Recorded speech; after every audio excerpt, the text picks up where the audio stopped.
But if we're going to stay by that argument, you now say that what happens to the right of the party to decide its own candidate, even according to the laws? Yes. With Amechi's case, the person that was, that his name was substituted with Amechi's name, he's still alive. Amechi didn't inherit it. What happened was, they said, look, you couldn't have been the person they voted for. Because we know the process. The Electoral Act says the candidate must take part in all the phases of the election.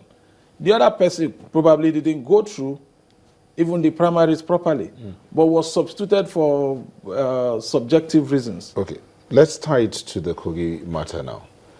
The Falike, some say he didn't go through the primaries because it's after the primaries that the candidate elect or select his own deputy. So if right now you're pushing Falike up to take up the position that Audu was supposed to occupy, and then you now have to get another person to run as his running mate, then there will be a breach of the law because he didn't go through the entire process. He didn't go through the primaries. Wouldn't that be true? You see, it's not, it cannot even stand, it does not have any legal basis to stand.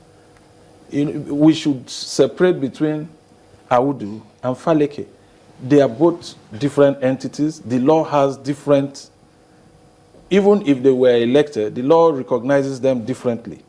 That is why you cannot just sack your deputy like that. So in this case now, can Faleke be said, can he just be elevated to the position of candidate of the party to do the supplementary? No. Why? He was not, he came in as the governor. You know, he must have a deputy.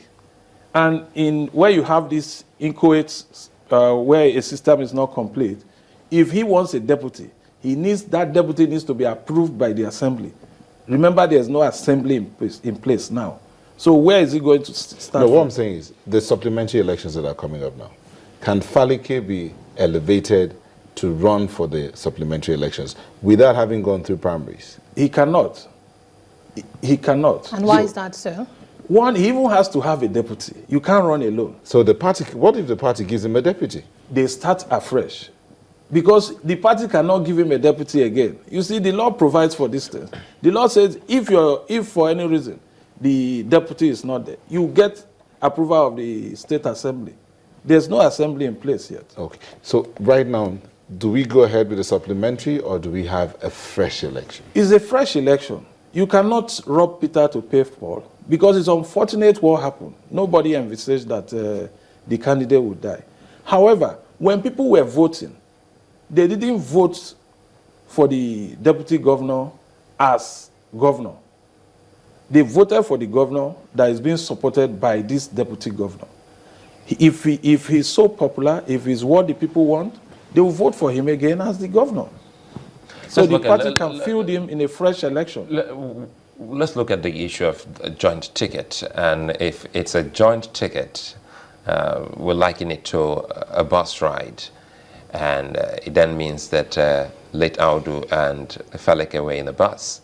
So if they were in a bus, how do you ask maybe, and it's a journey, and something unfortunate has happened to one, in this case, late Audu. You're saying that you expect Mr. Faleke to get off the bus as well? You see, if there's an accident in the bus, we can't even move this bus. Why you have co-pilots, joint bus drivers, is so that if there is a serious accident, the other guy will move the bus. I'm happy you have said something about co-pilot. So let's take Faleke as a co-pilot in this case, and something has happened to the extent that the captain, who is late Audu, is indisposed, ill. Who flies the plane? The problem we have with the analysis is that you need to qualify to get into the plane and become co-pilots. Now, before you qualify, we already have one person as the main pilot, the other man as the co-pilot.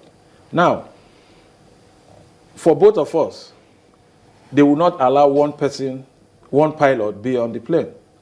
So we have not even qualified to enter the plane. It is when we are now in the plane, which is what the Constitution provided for, when you are now elected, when we are now in the plane and something happens, if the main pilot dies, the co-pilot takes over.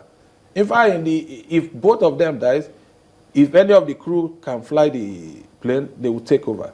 That's why if what the constitution looks at, if the governor had been elected, even if the deputy governor and the governor dies, the speaker will take over. Okay, just a moment. We've been looking at it from one side. The election did not just involve the APC. We also have the party that is the runner-up, the People's Democratic Party. And then there's a call for fresh elections. What if the candidate of the People's Democratic Party disagrees, with a call for the total, for new elections all over? What happens to the votes cast in favor of the People's Democratic Party? Because we've been looking at the APC and the candidate that died. If the PDP brings that argument, we'll say, okay, you had less votes. It will now spring up what happens to the votes that Audu got. But my argument is, look, these votes are not hereditary. They cannot be transferred. Yes. So, since you cannot inherit that vote, it means the process is voidable, and it should be voided.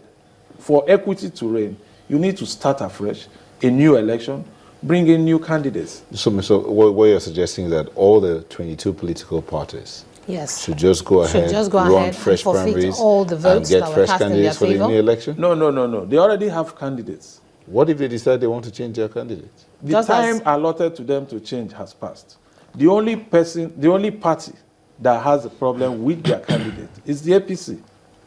Okay. So what happens in a case where a candidate, in as much as the law does not make provision for a candidate that dies before being sworn in or before an election is concluded, what happens in a case, because the law is not cast in stone. We talk a lot about lacuna and the gaps in the law. This law, if there's a law of necessity, what happens in a case where there was violence broke out, and then a candidate died during the course of the elections? Would there be a total call, or would there be fresh elections all over? You see, it could amount to a reason for the election being cancelled, because if there's so much violence, it means there's a lot of infringement on the process. Somebody doesn't even need to die before you hold that there's substantial anomaly in the process. But violence and death alone are not the only reasons why an election can be cancelled. If there's substantial non-compliance with the procedures or with the process, you will cancel the election. We need to swallow the bitter pill it will cost us money, cost us some time to do a fresh election. But that is what will solve the problem. So the inconclusive nature of this election can't be likened to what happened in the Amechi's case or the Atiku and Boni Haruna's case. Don't forget, Vice President Atiku was already elected as the governor of Adamawa at that point in time, before he was chosen as a running mate to President Obasanjo. So that's a conclusive election versus an inconclusive one. So where do you pick hole here? Because if we're looking at that for Adamawa, Atiku Boni Haruna's case, and this particular one, which was still in the process of getting to the end, how do we draw the line? Yes, you virtually answered the question. Because one is complete. One is a still bet. You see, once it's complete, you have something you are fighting for. They are not going to court to say, oh, we have won. They are going to, now they are looking at it. If Audu had not died, they can even refuse a rerun and say, look, we won this election outright. You even made a mistake. Because their legal team is beginning to argue that the number of votes accredited that is now up to 40,000, that is 25,000.